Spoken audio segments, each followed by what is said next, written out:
राज्यातील युवा प्रशिक्षणार्थींच्या सेवेत सामावून घ्या, अन्यथा देहू ते मंत्रालयावर पायी दिंडी धडक मोर्चा. हरिभक्तपरायण तुकाराम बाबा महाराज. शासनानं दिले 4 मार्चपर्यंत अल्टिमेट.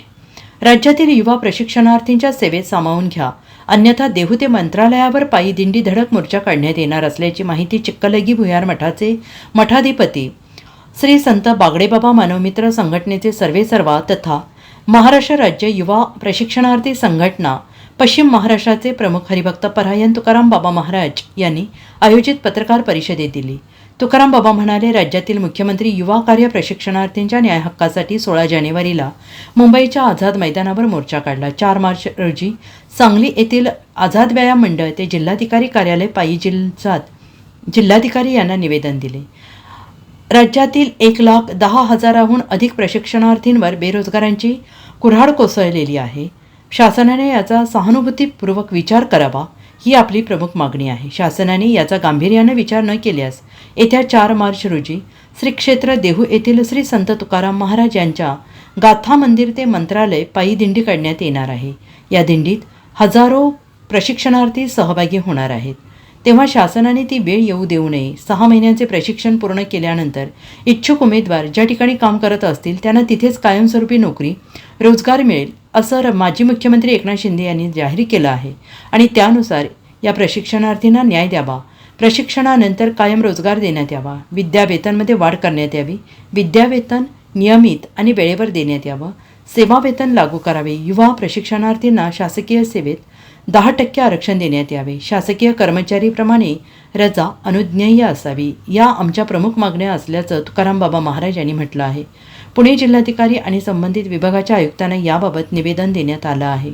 आज सांगली या ठिकाणी माननीय कलेक्टर साहेबांच्या भेटीसाठी आम्ही आलो. मुख्यमंत्री युवा कार्य प्रशिक्षणाच्या अंतर्गत महाराष्ट्रामधील जे युवक आहेत त्यांचा प्रश्नाच्या अनुषंगाने गेले अनेक दिवस आंदोलन, रस्ता रोको आंदोलन असतील, मोर्चे असतील, महाराष्ट्रामध्ये पश्चिम महाराष्ट्रामधून असतील किंवा महाराष्ट्रामध्ये असतील, अनेक ठिकाणी वेगवेगळ्या माध्यमातून त्या ठिकाणी आपली व्यथा मांडण्याचं काम केलं. आणि त्याच अनुषंगाने माननीय श्री भरतशेठ गोगावले साहेब जेव्हा जजच्या दौऱ्यावर आले त्यावेळेस देखील ते मठावरती आमच्या आले. त्या ठिकाणी सकारात्मक दृष्टीतून आमची व्यथा त्यांना सांगितली आणि त्या अनुषंगाने त्यांच्याशी पाठपुरावा करत असताना माननीय श्री एकनाथजी शिंदे साहेबांची ते सातत्यपूर्वक संपर्कामध्ये होते आणि त्याच अनुषंगाने आमची व्यथा सांगत असताना पूर्ण महाराष्ट्रातल्या युवकांचा जो प्रश्न होता तो सातत्यपूर्वक मुलं काय करायचं ह्या विषयावरती होते. आणि त्याच अनुषंगाने येणाऱ्या महाशिवरात्रीच्या दिवशी आम्ही माननीय भरतशेठ गोगावले साहेबांना फोन लावला की आम्ही पुढल्या आंदोलनाच्या तयारीला लागलो आहोत, आमची पुढची दिशा काय. तर त्यांनी सांगितलं की आम्ही 2 दिवसात तुम्हाला आम्ही सांगू. 2 दिवस सांगू म्हटल्यानंतर आम्ही 2 दिवस पुन्हा थांबलो आणि काल सकाळी आम्ही माननीय भरतशेठ गोगावले साहेबांच्याकडे पुन्हा आमची मुलं पाठवून दिली. रायगड जिल्ह्यातील जे मुख्यमंत्री वा कार्य प्रशिक्षणामध्ये काम करणारे मुलं आहेत. साहेब आम्ही येऊ का, कसं काय. नाही म्हणजे तुम्ही काय येऊ नका.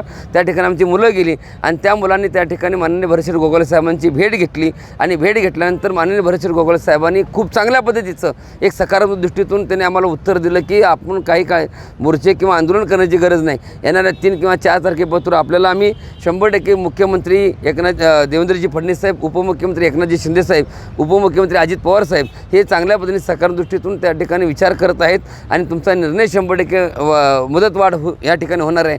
तुम्ही कुठल्याही पद्धती रस्त्यावर उतरायची गरज नाही, आंदोलन करण्याची गरज नाही, अशा पद्धतीचं त्यांनी अभिवचन त्या ठिकाणी दिलेलं आहे. आम्ही त्याचं स्वागतच करतो आहे, आनंदाचा उत्सव साजरा करतो आहे. पण जर समजा सरकारने आमचा विचार करून 4 तारखेपासून आमचा जर विचार नाही केला किंवा जर सांगितलं नसताना आम्ही गप बसलो असं जर सरकारला वाटत असेल तर त्याही पद्धतीनं आम्ही एक पर्याय मार्ग या ठिकाणी काढलेला आहे. तो म्हणजे 4 तारखेपासून आम्ही सरकारची वाट बघणार. 4 तारखेपर्यंत सरकारने निर्णय देतो म्हणून सांगितलेलं त्या पद्धतीचं आमच्याकडं मोबाईलमध्ये त्यांची बाईट पण देखील आम्हाला त्यांनी पाठवलेली आहे. त्या बाईटच्या अनुषंगाने समाधानकारक बाईट त्यांची आहे, त्यामुळे त्यांचं स्वागतच करतो आहे. खूप चांगल्या पद्धतीचं मुलांच्या बाबतीत त्यांनी सांगितलेलं आहे. आम्ही नुसता फोनवरती बोलल्यानंतर ह्या गोष्टी न संपता त्यांनी स्वतः त्या ठिकाणी बाईट पाठवून देऊन समाधानकारक उत्तर दिलं आहे. जर समजा आमच्या मागण्या मान्य झाल्या तर आम्ही देहू या ठिकाणी जगद्गुरू तुकारामांची बीज येणाऱ्या 16 तारखेला आहे. आमच्या मठावरती देखील असते. जगद्गुरू तुकारामांच्या बीजच्या अनुषंगाने मोठ्या प्रमाणात कार्यक्रम देहूमध्ये होत असतो आणि त्याच अनुषंगाने आम्ही येणाऱ्या 4 तारखेला देहूमध्येच जगद्गुरू तुकाराम महाराजांचे गाथा मंदिर जे आहे त्या गाथा मंदिरापाशी आम्ही सर्वजण एकत्र जमणार आहोत. त्या ठिकाणी गाथा मंदिराचं दर्शन घेऊन जगद्गुरू तुकाराम भक्ती आणि शक्तीचं एक प्रतीक त्या ठिकाणी आहे जे महाराष्ट्राने आजमावलेलं आहे. त्या ठिकाणी आम्ही नतमस्तक होऊन माननीय मुख्यमंत्री उपमुख्यमंत्री यांची JR जर निघाला तर त्याच ठिकाणी आम्ही त्या तिघांचे दत्तमूर्ती या रूपाने बघून त्या ठिकाणी त्यांचं दूध अभिषेक करून आनंद उत्सव साजरा करू. आणि जर JR नाही निघाला तर तेवढ्याच संख्येने मुंबईच्या दिशेनं पायी दिंडी ही टाळ मृदंगाच्या गजरामध्ये मुंबईच्या दिशेनं मुख्यमंत्र्यांच्या भेटीसाठी आम्ही जाण्याचा निर्णय ह्या ठिकाणी घेतलेला आहे आणि सरकार ह्या ठिकाणी सकारात्मक दृष्टीतून आमचा विचार करेल आणि ती वेळ आमच्यावर येऊ नये आणि जर वेळ आली तर त्या ठिकाणी जर जार मिळाला तर आनंद उत्सव साजरा होईल आणि जार नाही मिळाला तर मुंबईच्या दिशेनं मी लाखोच्या संख्येनं मुलं मुंबईच्या दिशेनं निघणार आहोत. सायंकाळी 5 वाजता दिनांक 4/3/2025 रोजी सायंकाळी 5 वाजता मी मुंबईच्या दिशेने निघणार आहोत. Bureau report SVN Marathi, Sangli.